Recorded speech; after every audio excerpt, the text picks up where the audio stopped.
Snow White and the Seven Dwarfs. A beautiful queen sat sewing by her window in the middle of winter, when the snowflakes were falling like feathers. She pricked her finger as she worked, and 3 red drops of blood fell on the black ebony wood of the window frame and on the white snow below. I wish for a daughter with skin as white as snow, lips as red as blood, and hair as black as ebony, she sighed. And so it happened. She had a little girl with skin as white as snow, with lips as red as blood, and with hair as black as ebony. Her parents called her Snow White. But only a few days after her birth, her mother died. Her father, the king, had truly loved his queen, but he needed a mother for Snow White, so he searched for a second wife. He married a princess whose face was lovely as summer, but her heart was cold as ice, and she worked dark magic. She was so vain she could not bear to think that anyone could be more beautiful than she was. When she came to the palace, the only thing she brought was a mirror in a golden frame. Each night, she whispered, "Mirror, mirror on the wall, who is the fairest one of all?" And the mirror would answer, "You, O Queen, are the fairest one by far." This made the new queen very happy, for she knew that the mirror could not lie. She preened herself in front of the glass and smiled in satisfaction. But Snow White grew more and more beautiful every year, until one day, when she was 7, her wicked stepmother asked her usual question. "Mirror, mirror on the wall, who is the fairest one of all?" This time the mirror replied, "You, O Queen, are fair and lovely too, but Snow White is more fair than you." The queen was furious, and her lovely face turned ugly with rage. She called for her huntsman. "Take Snow White into the forest and kill her!" she screamed. "Cut out her heart and bring it to me as proof that you have done as I have ordered!" Pale and trembling, the royal huntsman found Snow White playing in the garden and grabbed her by the hand. Not once did he look at her, not once did he speak. Deep in the forest he drew his dagger and held it to Snow White's heart. "Now you must die." But when she looked up at him, her red lips trembled, and her black hair spilled around her shoulders. "Let the wild beasts kill you," cried the huntsman. "I cannot." And he ran off, leaving her alone in the forest. On his way back to the palace, he killed a small fallow deer and cut out its heart. When he gave it to the cruel queen, he told her it was Snow White's heart. She gave a wild laugh and threw it to her dogs.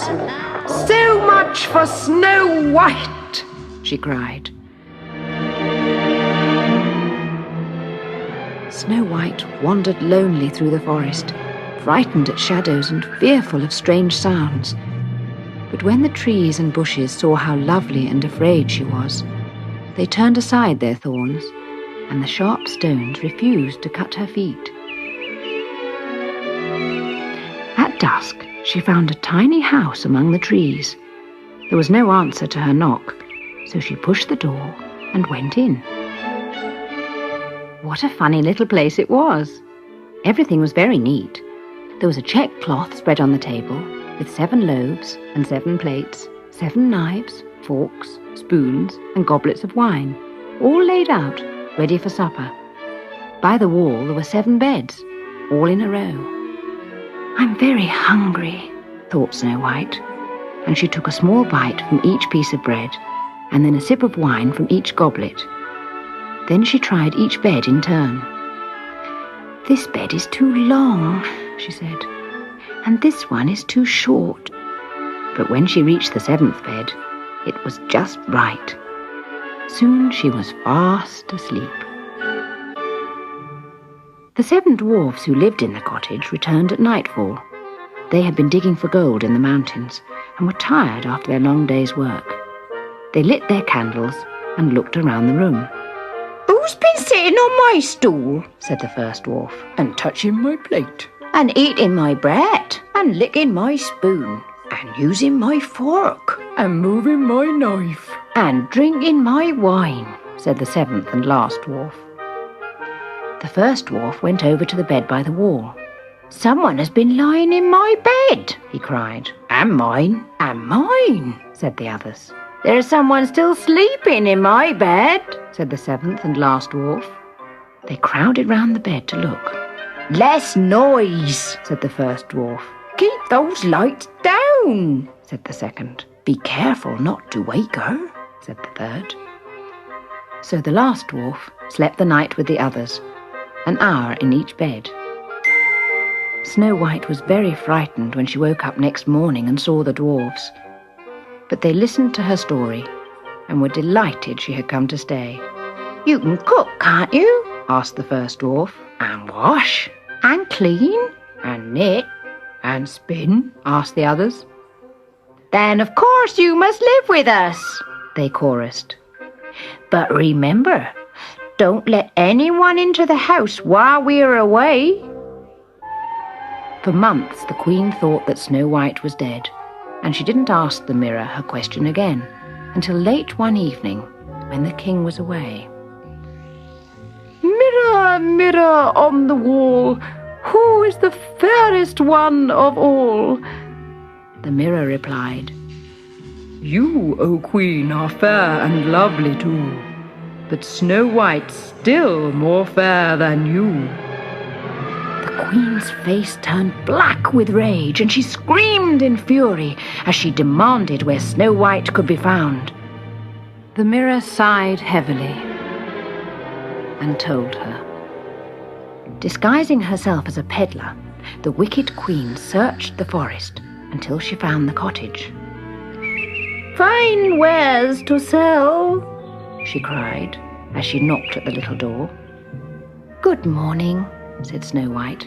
Do you have some pretty things for me to buy? I have laces, bobbins, and ribbons of every colour of the rainbow, said the Queen. Snow White quite forgot the dwarf's solemn warning as she let the visitor in. Gracious child, the Queen exclaimed. How badly your bodice is laced. Let me do it. And she took a ribbon from her tray. The peddler threaded the ribbon, then pulled it tighter and tighter until the breath was squeezed out of Snow White's body and she fell down in a faint.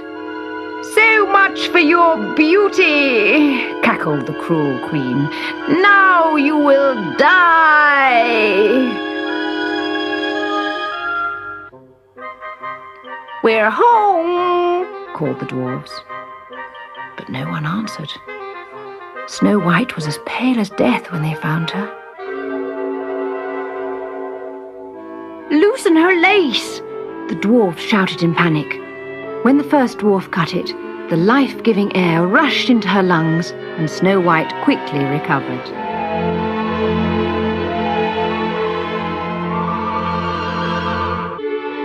The Queen will find out you're alive, they warned. You mustn't let her in. Of course, the Queen soon found out that Snow White wasn't dead. Using all her magic powers, she prepared a very special apple. One side was green and safe to eat. The other side was red and deadly poisonous. Apples, she called, knocking at the cottage door.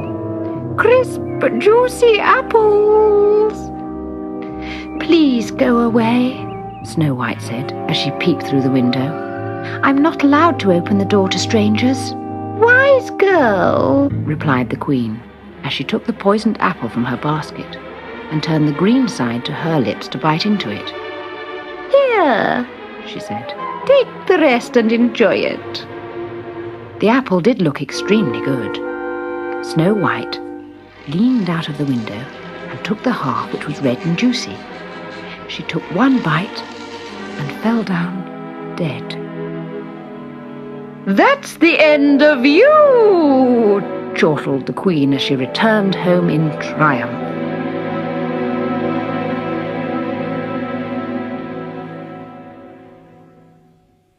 At nightfall, the dwarves came back from the mountain. "No!"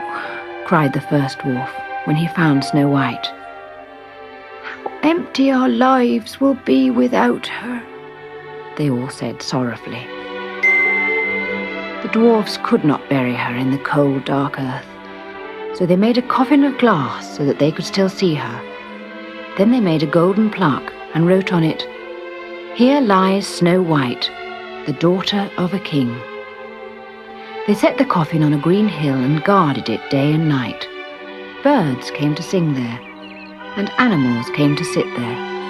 The squirrels came first, then the rabbits, and last a young fallow deer. Snow White lay in her coffin for many years, and never once did the dwarves leave her alone. Slowly she grew into a young woman, more beautiful than she had ever been.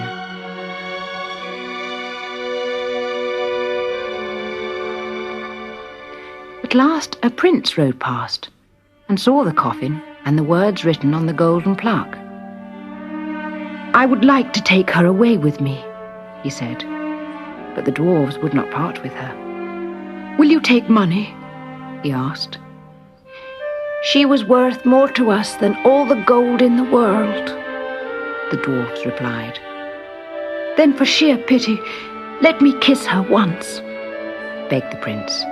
"For if she were alive, I would have loved her more than life itself." The dwarves talked among themselves. "All right, just one kiss," they said, and opened the glass coffin.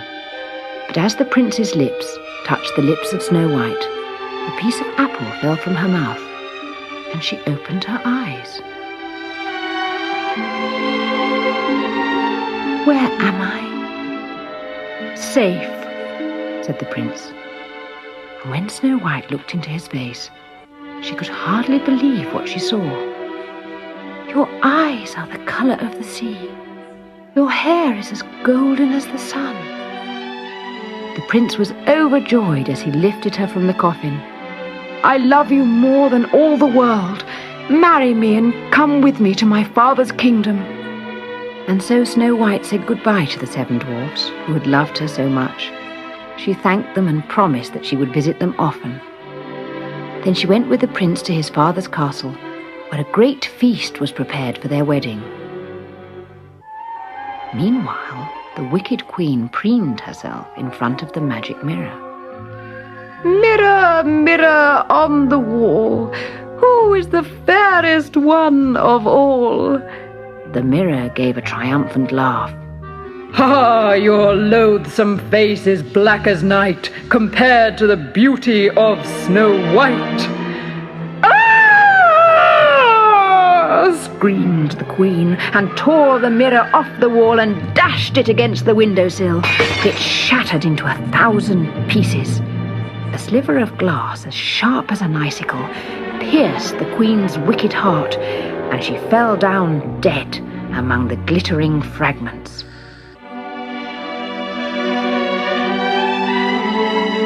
So the wicked queen never lived to see Snow White at her loveliest, riding at her father's side to her wedding in the palace chapel, where her handsome prince awaited her.